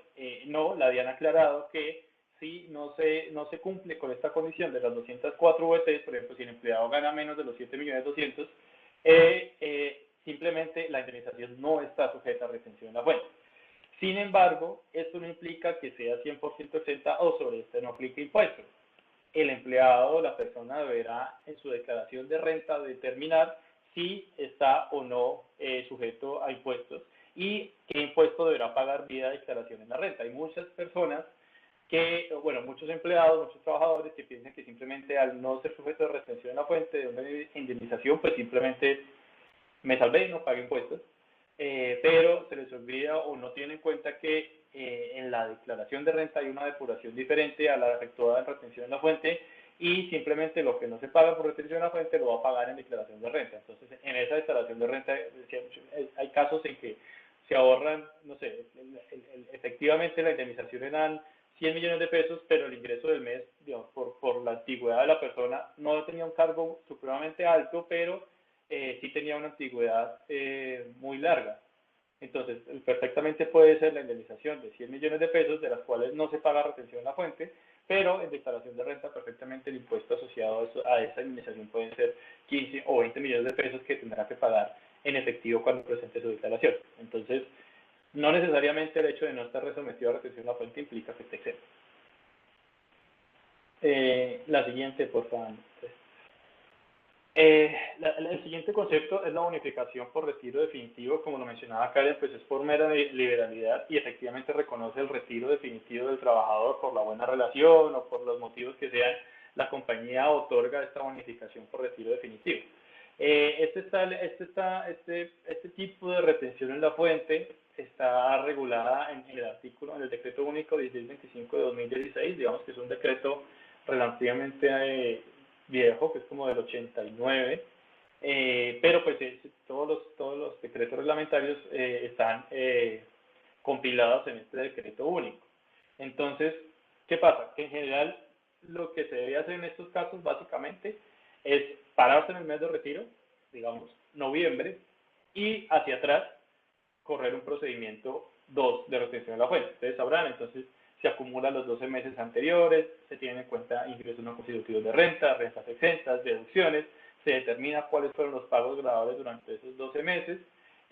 A diferencia del procedimiento 2, no se divide en 13, sino se divide en 12, o sea, ordinariamente en los 12 meses anteriores, y se determina el porcentaje a aplicar dependiendo de la tabla del 383. Muy parecido, como les mencionaba, a un procedimiento 2, cuando se corre un procedimiento 2 ordinario de retención a la fuente, simplemente que se deben parar en el mes que efectivamente se pague la bonificación y determinar la tarifa aplicable. Digamos que ahí lo importante a tener en cuenta también es que a pesar de que se haga una depuración para la bonificación por retiro, como se hace para la indemnización, y otra para los ingresos ordinarios o diferentes a estos dos conceptos, en la depuración ordinaria de retención a la fuente, pues la limitación de rentas exentas y deducciones sigue siendo la misma que les mencionaba hace un rato. 40% o 420 VTs al año, entonces no pueden superar esto, entonces muchas veces estos bonos por retiro o las indemnizaciones básicamente están casi que 100% sujetas a retención en la fuente dependiendo la tarifa del trabajador. Aquí puede pasar lo mismo que les mencionaba bueno, un caso muy parecido a que les mencionaba en la indemnización. El trabajador por su nivel de ingreso, simplemente cuando yo acumulo los 12 meses anteriores, perfectamente el porcentaje de retención aplicable puede ser 0, pero por el valor de la bonificación en la declaración de renta se tendrá que tener en cuenta el 100% de los ingresos ordinarios más la bonificación, lo cual seguramente puede dar un impuesto considerable a pagar en la declaración de renta del empleado. Digamos que ese es el mensaje que muchas veces los empleados no quedan con esto en la cabeza y generalmente vuelven al equipo de nómina preguntando por qué no se les dio retención a fuente o por qué tienen que pagar tanto impuesto y por qué la compañía no les advirtió. Entonces, pasa en generalidad. Y digamos que no hay más, no tengo un slide específicamente de la transacción, porque como mencionaba Karen, digamos, la transacción es un contrato o un contrato de tipo civil en virtud del cual se termina el contrato laboral. Sin embargo, bajo la óptica tributaria, o por lo menos lo que nosotros hemos interpretado en esos casos, el pago igual sigue siendo en virtud, o la suma transaccional que efectivamente se pacta, a pesar de ser en un contrato aparte y tener unas condiciones de carácter civil diferentes a las del contrato laboral, sí se paga en virtud de un contrato de trabajo, o por lo menos de una relación laboral que tenían las partes. Entonces, tributariamente, nosotros sí hemos interpretado que la suma transaccional se considera un ingreso ordinario a efectos de llevar a cabo o aplicar la retención en la fuente en el mes de retiro. Es decir, volviendo al ejemplo de este mes, la persona tendrá que tener en cuenta los ingresos ordinarios, el salario, las comisiones, las vacaciones, todo lo que se le pague al empleado, más la suma transaccional, y eso ser sometido a retención en la fuente ordinaria, como si fuera un bono de ordinario, de cualquier otro tipo, de desempeño, de lo que fuera, un bono ordinario simplemente que se llama transacción. Esta sumatoria de ingresos en el mes en el cual se pague, pues simplemente será sometido a retención en la fuente, de acuerdo al procedimiento que tenga el empleado, sea procedimiento 1 o procedimiento 2. Entonces, en general, la retención en la fuente aplicable a la transacción, pues sí es un poco más alta que la que se puede dar en cualquiera de los otros dos casos. Por ejemplo, si una transacción, en el caso que les mencionaba, pues que el trabajador tiene un porcentaje de retención determinado por el procedimiento 2, pues simplemente la transacción será en su globalidad sometida a esa retención en la fuente, independientemente del mes de pago, por lo cual lo que determina la retención es el mes en el que se paga y el procedimiento ordinario que tenga ese trabajador o que la compañía le esté aplicando a ese trabajador de retención en la fuente. Sigue siguiente, Andrés. Tenemos algunas preguntas sobre este tema. Cuando estabas hablando sobre el tema de la indemnización, nos pregunta Clemencia Caicedo. Dice, ¿se adiciona el valor de cesantías y demás prestaciones sociales para determinar si aplica retención? Sí, pero volvemos al tema. Digamos. Hay dos cosas. Primero, recuerden que las cesantías no son sujetas a retención en la fuente por expresa disposición legal. Sin embargo, sí son un ingreso. En general son un ingreso. Entonces, tanto las cesantías como demás otras prestaciones legales, sea prima o sea pues, la que sea, se debe sumar a efectos de determinar si la persona llega o no a ese límite de las 204 VTs, a efectos de determinar si aplica o no el 20% de retención en la indemnización. Bueno, y hay otra pregunta que creo que se relaciona con lo que acabas de mencionar. Dicen, los ingresos de vengos para la indemnización son sueldos, cesantías, intereses, prima, etcétera. Perdóname, ¿me la repites? Claro, mira, los ingresos de vengos para la indemnización son sueldo, cesantías, intereses, prima, etcétera. Sí, es muy parecido a lo que les acabo de responder. Todos los ingresos o devengos diferentes a la indemnización que se le pague al trabajador en el mes de retiro. Entonces, pues como es la normalidad, pues en este mes de retiro tienen varios conceptos acumulados que la empresa debe liquidar y debe pagar en ese mes. Entonces, todos estos conceptos, cesantías, primas, vacaciones, salario, comisiones, cualquier otro tipo de pago diferente a la indemnización se debe tomar en cuenta a efectos de acumular y determinar si supera o no las 204 VTs en el mes. Gracias, Fer. Esas son las preguntas que tenemos hasta ahora.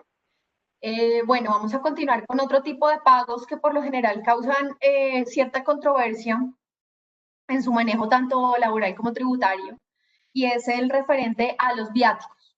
Recordemos que el Código Sustantivo del Trabajo nos clasifica los viáticos en dos tipos, en los permanentes y en los accidentales. Pero entonces, para entrar en detalle en cuál es cada uno de estos, primero debemos decir, bueno, ¿cuáles son los viáticos? Son aquellos pagos o gastos en los que debe incurrir el trabajador para desplazarse y poder cumplir con sus funciones. Habitualmente los viáticos se reconocen cuando el trabajador se debe desplazar a un lugar diferente de su sede principal de trabajo. Entonces, o cambian de ciudad o cambian de país por temporadas y en razón a esto deben incurrir en el reconocimiento de viáticos. ¿Qué constituye viáticos? Alojamiento, o sea, hoteles, manutención, alimentación, los medios de transporte y los gastos de representación. Como les decía, tenemos dos tipos de viáticos, los permanentes y los accidentales. La norma laboral no va más allá y simplemente nos dice, mire, constituye salario lo que son viáticos permanentes destinados a alojamiento y a manutención. Por su otra parte, uno entendería que los viáticos accidentales no son constitutivos de salario en ninguna de sus clasificaciones, como tampoco lo serían los viáticos permanentes destinados a transporte.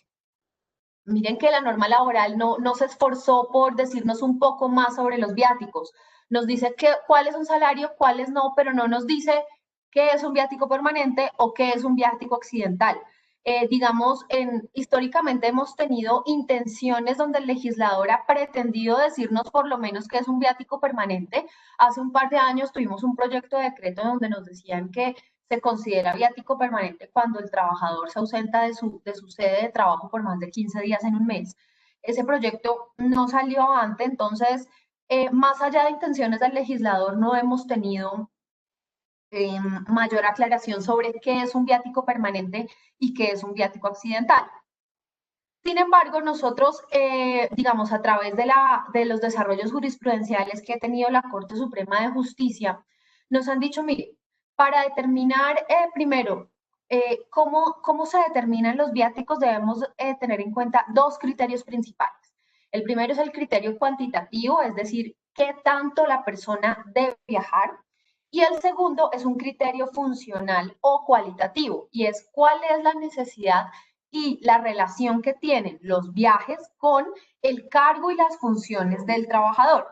Entonces, si juntamos estos dos criterios, vamos a tener por lo menos una idea más clara de si estamos enfrentándonos a unos viáticos permanentes o a unos viáticos accidentales. Lastimosamente, desde el frente laboral no tenemos un criterio claro en decir cómo, en determinar qué es permanente en cuanto a la cuantificación, es decir, en cuanto a la periodicidad de los viajes. Entonces, acá tenemos una zona gris para determinar qué es salario, qué no es salario. En los procesos de fiscalización de la UGPP nos hemos encontrado casos donde cuando ve pagos que podrían entenderse como viáticos en la contabilidad de la compañía o en la misma nómina, nos pregunta exactamente por trabajador cuál es la frecuencia de los viajes. Y sin tenerlo muy claro, ellos definen bajo su criterio qué es salario, qué no es salario. Sin embargo, la UGPP no tiene, digamos, la facultad para hacer esto, y esto es un punto que uno entra a dirimir con ellos en un proceso de fiscalización. Sin embargo, más allá de la zona gris que tenemos, sí nos parece importante recomendarles que al interior de las compañías, bien sea a través de políticas o de otros criterios que ustedes manejen, ustedes mismos determinen qué es permanente y qué no, bajo un criterio lo más objetivo posible, porque estamos trabajando bajo una norma que está en una zona gris y su aplicación, la verdad, no es tan evidente y no es tan plana para todos. Listo, entonces, en este caso también, digamos que las implicaciones tributarias van muy de la mano de lo que acaba de mencionar Karen. Primero, es una zona gris. Así como no está definida en temas laborales, pues tributariamente tampoco es como blanco o negro. Depende mucho de cómo esté planteada la política, cómo estén planteados los documentos de la compañía y cómo esté planteada las funciones que va a desarrollar la persona en cuestión. Entonces, igual están divididos en los dos caracteres, bueno, en los dos tipos que acaba de mencionar Karen, permanentes, ocasionales o accidentales, digamos, es lo mismo. Entonces, en general, no constituyen ingresos. Estos viáticos que son pagados por el movimiento o el traslado a una sede ocasional de trabajo o por el mismo desarrollo de las funciones de las personas. Entonces, estos son los gastos que se dan para todo, para manutención, para alojamiento, para transporte, para todo, durante un determinado tiempo y tienen que ser, lo importante para el tema tributario es que tienen que ser soportados. ¿Qué pasa? Que si la empresa, al no ser un ingreso para el empleado, digamos, simplemente no está sometido a retención a fuente, no se debe incluir en nómina, pero sí constituyen una deducción para la compañía, es un gasto propio de la compañía. Entonces, al ser un gasto propio de la compañía, pues tienen que traer los soportes idóneos para soportar ese gasto en caso de que haya una fiscalización de parte de la DIAN. Entonces, muchas compañías, digamos, lo que hemos visto en generalidad, lo que hacen es estos gastos que se le otorgan a los empleados por el traslado a una sede diferente del lugar de trabajo o por las funciones que desempeñan, tienen que ser soportados. Entonces, las facturas como del hotel, como de los restaurantes, el transporte no, por lo menos el transporte entendido como taxis, o el tiquete aéreo sí debe estar soportado, todo esto debe estar relacionado en un informe de gastos y los soportes correspondientes adjuntos a este informe de gastos. ¿Para qué? Pues para la compañía lo tenga efectivamente soportado y tenga el sustento legal para decir que es una deducción propia de la compañía y no un ingreso para el empleado.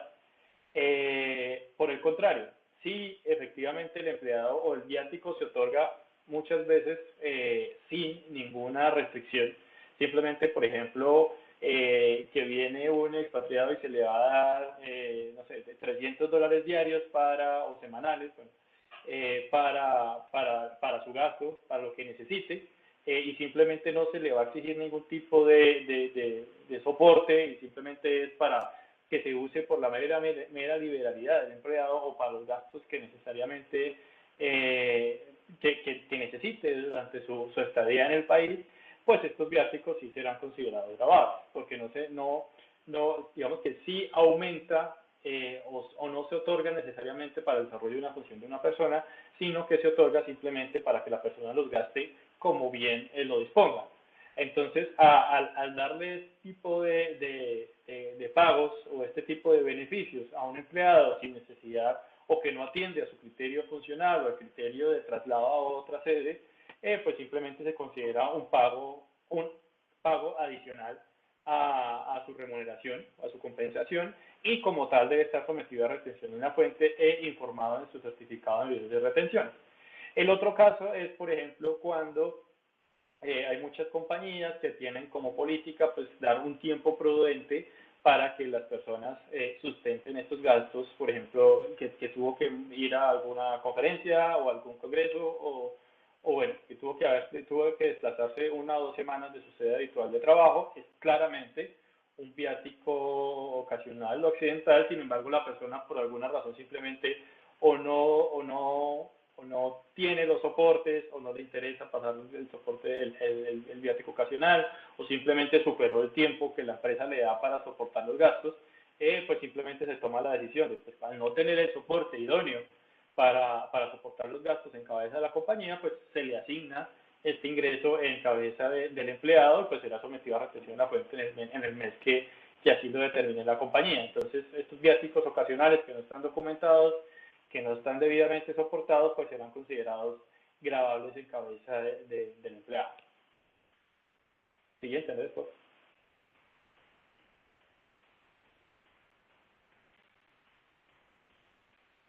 Entonces, los pagos por acciones, digamos que esto es un tema, digamos que ya no tan nuevo, pero sí, digamos que no aplica para todas las compañías. Sin embargo, en el sector en el que trabajan ustedes hay muchas compañías que le otorgan a los trabajadores estos beneficios en acciones, muchas veces acciones de la casa matriz, que seguramente es en Estados Unidos, en Europa, en Asia.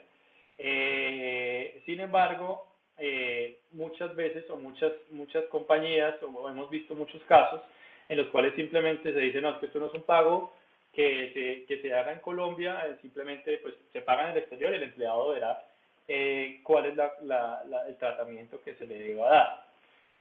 Sin embargo, pues primero hay este concepto de la DIAN, que el hecho de que el pago sea en especie, entendiendo como especie las acciones que se le otorgan al empleado para que pueda disponer de estas en un futuro, no implica que no se ingrese. O sea, ese ingreso simplemente que se paga con unas acciones y de hecho la empresa a nivel local o a nivel global asigna un presupuesto para compensar a sus empleados dependiendo pues ciertos criterios establecidos en las políticas como desempeño individual o grupal, y se les asigna simplemente el número de acciones que se ha determinado de acuerdo al cumplimiento de estas metas y seguramente también al cargo que desempeñan. Entonces, ya atendiendo después de esto, siguiente Andrés, porfa, el Estatuto Tributario trajo el artículo 108-4, y también va de la mano del artículo 103, que lo que menciona básicamente es que hay dos modalidades de pago basados en acciones. Digamos que hay variados planes, pero en general se tienen que asimilar a estos dos. Andrés, ¿me ayudas con la siguiente, por favor? Entonces, hay estos dos tipos de pagos en acciones. Entonces, el primero, el trabajador recibe un derecho, o lo que se conoce en el mercado como un stock option, bajo el cual simplemente lo que se le otorga es un derecho en el cual la empresa le dice, mire, yo le doy el beneficio de adquirir cierto número de acciones a un precio especial diferente a las acciones de mercado. Es decir, si la acción de mercado cuesta $10 cada acción, en virtud de que usted es empleado de la compañía y ha cumplido con los requisitos que yo le he pedido durante el mes del año correspondiente por desempeño, le otorgo un beneficio y las puede adquirir a $5 por acción, es decir, le estoy ofreciendo un 50% de descuento sobre el valor de la acción. Entonces, ¿qué pasa? Que ahí efectivamente se reconoce un ingreso en cabeza del trabajador porque ha tenido un beneficio en virtud de su contrato laboral. Ese descuento que se le otorga sobre esas acciones se considera un ingreso. Entonces, ¿cómo se determina el ingreso? Se toma el valor de la acción a precio de mercado en la fecha determinada, es decir, digamos, hoy la acción cuesta $10 y el empleado lo adquiere a $5. Si el empleado adquiere 10 acciones, se está beneficiando en $5 por acción, por 10 acciones tendrá un ingreso de $50, pues traído a pesos colombianos, que será, digamos, en general 150.000 pesos, digamos, tomando bueno, más ya ahorita 160, lo cual deberá ser sumado como ingreso a su ingreso, bueno, a sus ingresos generales pagados en el mes y será sometido a retención de la fuente en concordancia. Esto independientemente que el empleado pues recibe un pago en especie, unas acciones que le son asignadas desde la casa matriz en el exterior. Este es el primer método de ingreso. El segundo, que simplemente el trabajador, por el desarrollo o el desempeño de sus funciones o de los criterios de objetivos establecidos por la compañía, sean individuales o sean grupales o en conjunto, determina que se le va a asignar un número de acciones por el cargo que desempeña o para simplemente retener el talento, ofrecerle mejores incentivos que la competencia le pudiera ofrecer al trabajador. Entonces, lo que se hace en estos casos es que simplemente se le asigna el número de acciones como si fuera un bono, es básicamente un bono, simplemente que se reciben acciones. Entonces se dice, bueno, el valor de las acciones que se le asignaron durante el mes, independientemente que se paguen por la compañía casa matriz en Estados Unidos, digamos, corresponde a 10 millones de pesos. Y estos 10 millones de pesos deben ser sumados en nómina a efectos de calcular la retención en la fuente y reportado en el certificado de retenciones a efectos de que el empleado también lo soporte y lo informe en su declaración de renta. En estos, pues digamos que ya ahí sí los invitaría un poco a que revisen cuál es la política en el caso de que les apliquen este tipo de pagos por acciones, porque hay empresas que simplemente dicen el empleado tiene que pagar la retención de la fuente de su bolsillo, pues no nos hacemos responsables de cómo tenga que pagar el impuesto.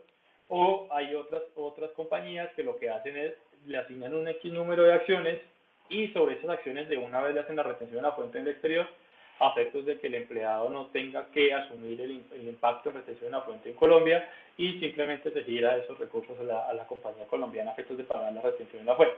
Pero pues, así como hay planes de acciones, hay tipos de acciones y esto es digamos que un universo que depende de los intereses de la compañía, de los cumplimientos objetivos de los empleados, entonces pueden haber una multiplicidad de escenarios, los cuales deben ser cuidadosamente revisados, pero digamos que estos dos artículos resumen muy bien la generalidad de estos pagos.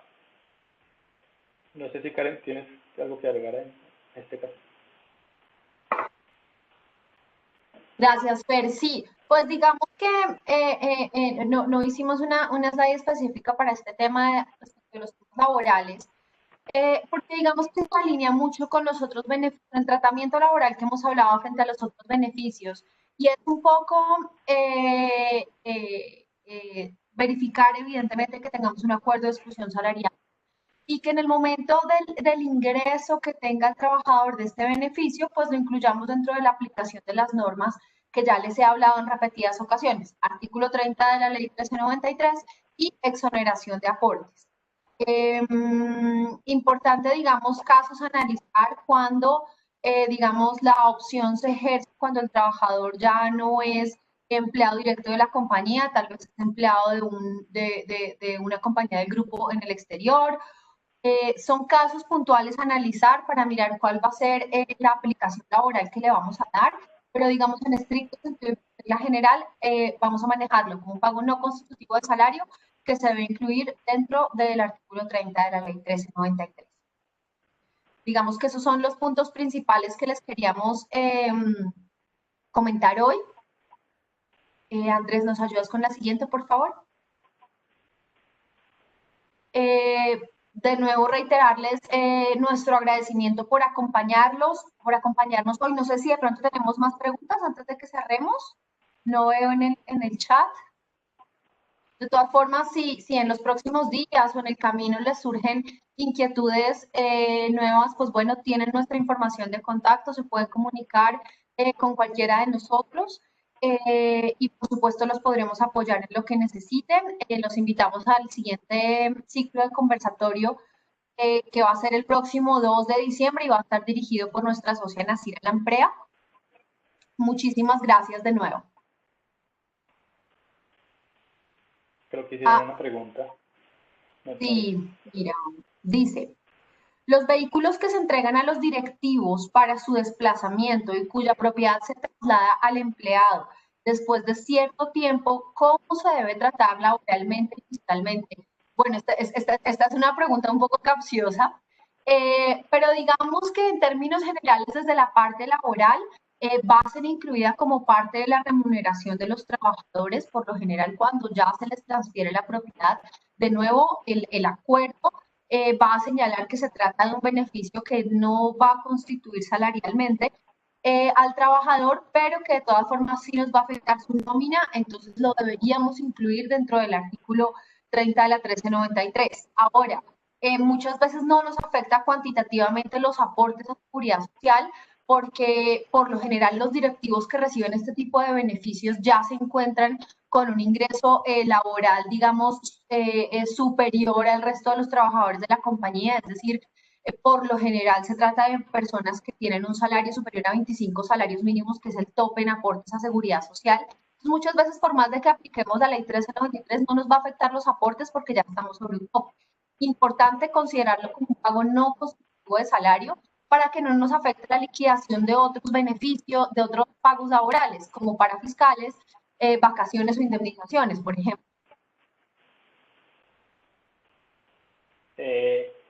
Sí, mira, de acuerdo, digamos que la parte tributaria sería muy parecida a lo que acaba de mencionar Karen, está es de la mano en general, se considera un ingreso.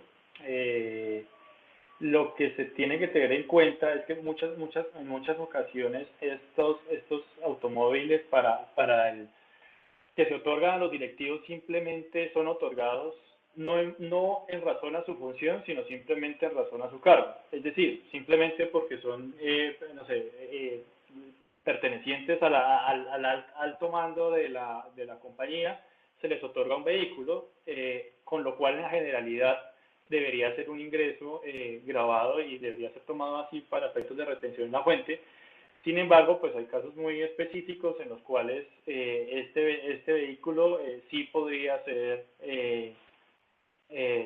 considerado como una herramienta de trabajo, pero sí se debe tomar como casos muy específicos y evidenciar específicamente y soportar las funciones que tiene que tener este directivo y por lo cual se le otorga este vehículo. Entonces, como generalidad, debe ser grabado, pero pues habrá ocasiones en que puede ser tomado como herramienta de trabajo dependiendo de las revisiones que se hagan a las funciones y al cargo que desempeña esa persona.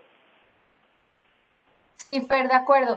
Importante, digamos que no, los casos no se deben analizar de forma plana, como tú lo decías.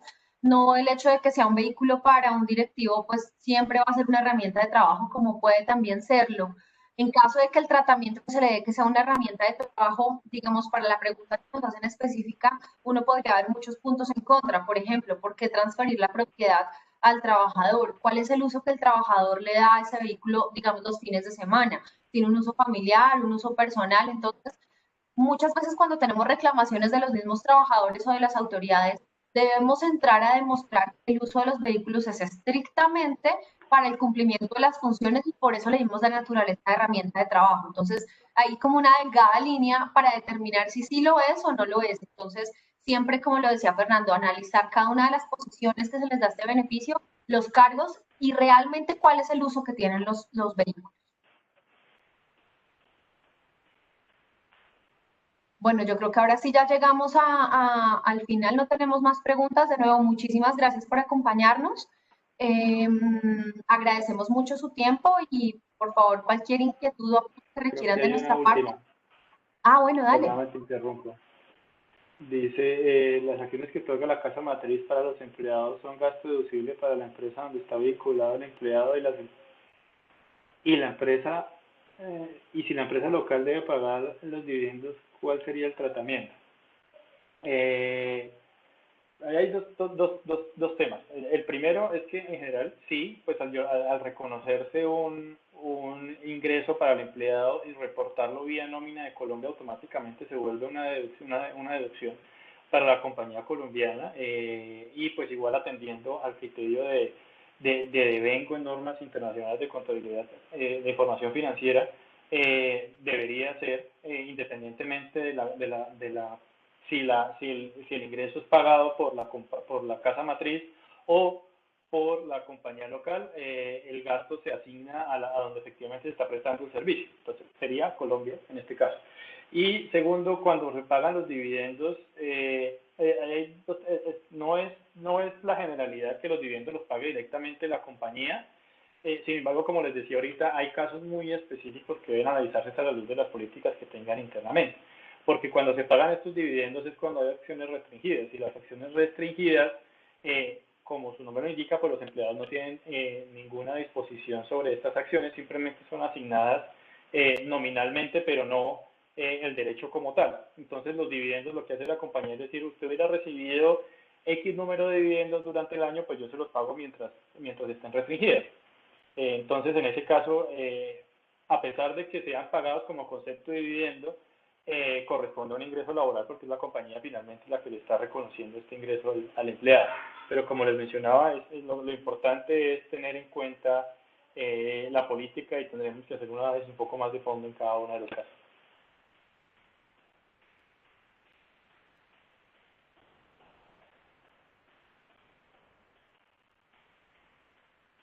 Entonces creo que ahí sí ya acabamos con las preguntas. Si no tienen más, les agradecemos su participación, las preguntas que nos han hecho y quedamos muy atentos a cualquier otra pregunta que puedan llegar a tener en el camino. Muchas gracias a todos, que tengan un buen día. Que tengan un día, que estén muy bien.